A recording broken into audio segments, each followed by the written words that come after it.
Hello আসসালামু আলাইকুম, সোনিয়াস কিচেনে সবাইকে স্বাগত। আজকে আমি দেখাবো আপনাদের মোলার সিমাই। অবিশ্বাস্য হলেও সত্য, আজ আমি রান্না করব মোলার সিমাই। মোলাগুলো আমি কিভাবে রান্না করব সেটি আপনাদের সাথে শেয়ার করব। যারা এখনও আমার চ্যানেলটি সাবস্ক্রাইব করেননি তারা অবশ্যই আমার চ্যানেলটি সাবস্ক্রাইব করে দিবেন। আর এই মোলার সিমাইটি খেতে খুবই মজার। আপনারা হয়তো বিশ্বাসই করতে পারছেন না, মোলার সিমাই আবার কি? হ্যাঁ, আসলে এটি মুলার সেমাই। আমি এই মুলার সেমাইটি রান্না করার জন্য প্রথমে একটি মূলা নিয়ে নিয়েছি, আর এই মূলাটাকে খুব ভালোভাবে ছিলে নিব। আমি এখানে একটা মূলা নিয়ে নিয়েছি, আপনারা চাইলে আরেকটি মূলাও নিয়ে নিতে পারেন, সেক্ষেত্রে দুধের পরিমাণটা একটু বেশি লাগবে। দেখুন আমি কিভাবে ছিলে নিচ্ছি। আর এই মুলার সেমাইটা যে এতটাই মজা, যদি একবার খান তাহলে দেখবেন আপনাদের জিভায় লেগে থাকবে। আপনারা ভাবতেও পারবেন না মুলার সেমাই এটি, কারণ কেউ কখনো বুঝতেই পারবে না যে এটি মুলা।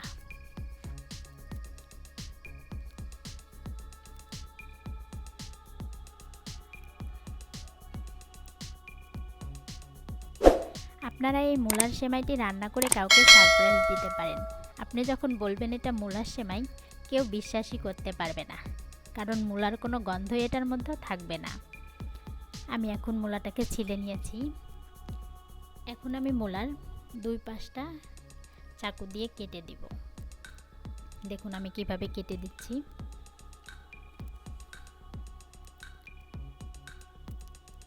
একটু ভালো টাইপের মুলা নেওয়ার চেষ্টা করবেন। যেভাবে আপনারা দুধলাউ রান্না করেন ঠিক সেভাবেও এটাকে রান্না করতে পারবেন। আমি এখন নর্মাল পানি দিয়ে এই মূলাটাকে খুব ভালো করে ধুয়ে নিব। দেখুন আমি কিভাবে ধুয়ে নিচ্ছি। আমার ধুয়ে নেওয়া শেষ। এখন আমি গ্রেট করে নিব। আপনারা অবশ্যই চিকন পাশ দিয়ে গ্রেট করে নেবেন। এটা আপনারা হাত দিয়েও করে নিতে পারেন।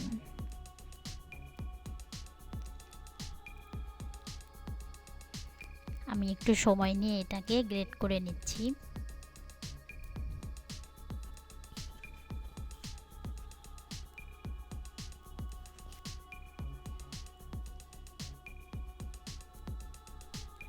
আসলে রান্নার পরে কেউ বুঝতেই পারবে না যে সে কী খেলো। এটা যে মূলা কেউ ধরতেই পারবে না। আমার মূলাগুলা কুচি করা হয়ে গেছে। দেখুন কতটা কুচি কুচি করে নিয়েছি আমি, দেখতেই পাচ্ছেন। এখন আমি এই মূলাগুলা থেকে খুব ভালো করে পানি চিপে নেব।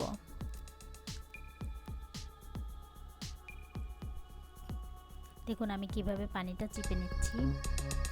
একটু সময় নিয়ে আস্তে আস্তে এই কাজগুলো আপনাকে করতে হবে।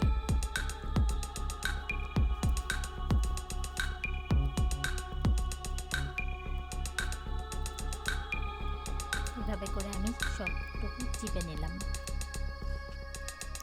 দেখুন আমার চিপে নেওয়া হয়ে গেছে। 2 মগ পানি দিয়ে দিয়েছি। এখন আমি এই মূলাটাকে ভাপ দিয়ে নেব 2-3 মিনিট। আমি এটাকে 2-3 মিনিট এভাবে নেড়ে দিব, নেড়ে ভাপ দিয়ে নেব। বলক আসা পর্যন্ত এটাকে আমি অপেক্ষা করব। তারপরে ভাপটা চলে এলে পানি থেকে চুলা থেকে নামিয়ে নেব। দেখুন একটা বলক চলে এসেছে। আমি এই পর্যায়ে চুলাটা বন্ধ করে দিব এবং এটাকে চুলা থেকে নামিয়ে নেব। দেওয়ার পর খুব ভালো করে ঠান্ডা পানি দিয়ে ধুয়ে চিপে নিয়েছি পানিটা খুব ভালোভাবে। আর এর জন্য আমি নিয়ে নিয়েছি 1/3 কাপ গুঁড়া দুধ, 1/2 চা চামচ লবণ, 1 টেবিল চামচ নিয়েছি ঘি, আর এখানে 4টি এলাচ নিয়ে নিয়েছি। আর এখানে আমি 1 কাপ পরিমাণ চিনি নিয়ে নিয়েছি। আপনারা যে যেমন চিনি পছন্দ করেন তার কম বেশি করে দিয়ে নিতে পারেন। এখন আমি চলে যাব মূল রান্নায়। এটা অন করে 1 কেজি দুধকে খুব ভালো করে ঘন করে জাল দিয়ে নিয়েছি। দেখুন আমি 1 কেজি দুধকে জাল দিতে দিতে আধা কেজি পরিমাণ করে নিয়েছি। এটাকে খুব ঘন করে জাল দিতে হবে। আমি দুধটাকে খুব ভালোভাবে জাল দিয়ে নিচ্ছি এবং এর মধ্যে দিয়ে দিচ্ছি এখন মূলা কুচিগুলা। এই মূলা কুচিগুলা অবশ্যই আপনারা একটু পানিটা ঝরিয়ে দিবেন। এখন আমি দিয়ে দিলাম হাফ চা চামচ লবণ। লবণটা আপনারা স্বাদ মতো দিয়ে নেবেন, যাতে আপনাদের কম বেশি হবে কিনা সেটা বুঝে দিবেন। আমি এখন দিয়ে দিলাম এলাচ 4টি। এলাচগুলো দিয়ে একটু নেড়ে নিব। অবশ্যই খেয়াল রাখবেন দুধটা যেন নিচে লেগে না যায়। এখন আমি এর মধ্যে দিয়ে দেব 1 টেবিল চামচ ঘি। ঘিটা দেওয়াতে খুব ভালো একটা টেস্ট আসবে।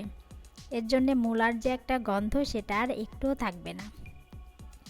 দেখুন আমার এটা একটু বলক এসে গেছে। আমি একটু ঘন করে নিচ্ছি।